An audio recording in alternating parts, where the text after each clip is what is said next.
तर भाजपचा पराभव करण्याची शक्ती असणाऱ्यांनाच काँग्रेसकडून उमेदवारी अशी माहिती सूत्रांकडून मिळते।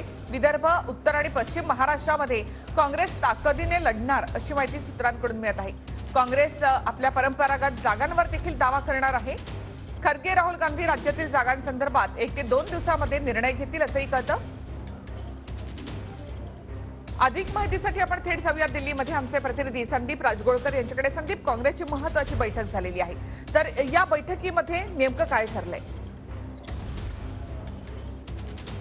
अगदी बरोबर आहे निखिला, ही महत्त्वपूर्ण बैठक होती लोकसभा निवडणुकींच्या दृष्टीनं पाहायला गेलं तर। आणि राष्ट्रीय अध्यक्ष मल्लिकार्जुन खरगे यांच्यासमोर आज राज्यातल्या काँग्रेस नेत्यांनी पूर्ण लेखाजोखा मांडलेला आहे। त्यानुसार खरगे यांनी राज्यातल्या नेत्यांना असं सांगितलं आहे की भाजपचा पराभव करणारे जे सक्षम उमेदवार आहेत त्यांनाच काँग्रेसकडून उमेदवारी दिली जाईल। त्यामुळे आता काँग्रेस त्या सक्षम उमेदवारांचाच शोध घेण्यासाठी नक्कीच प्रयत्न करेलच। पण दुसरं महत्त्वाचं, जे उत्तर महाराष्ट्र असेल, पश्चिम महाराष्ट्र आणि त्याचबरोबर कोकण आणि विदर्भ असेल, या संपूर्ण पट्ट्यामध्ये ज्या ज्या जागांवर काँग्रेस स्ट्रॉंग आहे त्या ठिकाणी काँग्रेस ताकदीनं लढणार आहे असं देखील त्यांनी सांगितलेलं आहे।